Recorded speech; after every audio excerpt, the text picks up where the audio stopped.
If you want to learn how to overlay images in Fotor quickly and easily, you're in the right place. In this video, I'm going to walk you through the exact steps to add one image on top of another, adjust the size and placement, blend the images together, and then download the finished result. This is a super useful skill if you want to make social media graphics, thumbnails, collages, marketing visuals, or just create more polished designs inside Fotor. And if this tutorial helps you out, please hit like and subscribe for more easy software guides just like this.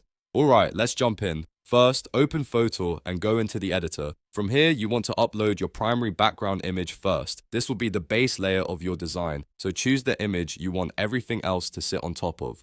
Once your background image is loaded into the editor, look over to the far left sidebar menu and click Uploads. This is where you can bring in additional images from your device. Next, click Upload Images.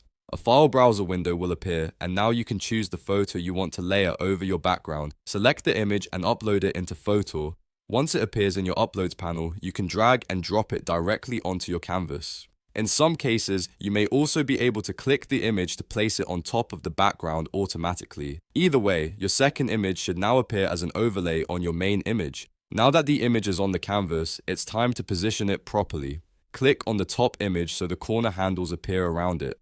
These handles let you resize the image to make it larger or smaller, depending on the look you want. You can also rotate it if you want a more creative angle, or move it around the canvas until it sits exactly where you want it. Take your time here, because placement is what makes the overlay look clean and professional. If you want the top image to blend into the background instead of sitting fully solid on top, use the transparency or opacity option in the top toolbar. Clicking this will let you lower the opacity so the image becomes partially see-through. This is perfect for creating subtle overlays, soft effects, or stylish layered graphics. You can adjust it little by little until you get the exact look you're going for. If you're working with more than two elements, you may also need to control which item appears in front and which one stays behind. That's where the layers or order options come in. Use these tools to move elements forward or backward so your composition stays organized. This is especially helpful if text, shapes, logos, or multiple photos are overlapping each other. Keeping the right layer order makes the whole design much easier to control. Once you're happy with the placement, size, and transparency,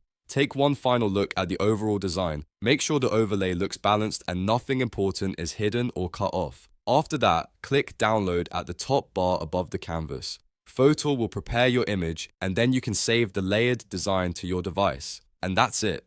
You've just learned how to overlay images in Fotor. It's a simple process, but once you know these steps, you can create much more advanced looking visuals in just a few minutes. If this video helped you, make sure to like the video, subscribe to the channel, and turn on notifications so you don't miss the next tutorial. Thanks for watching, and I'll see you in the next one.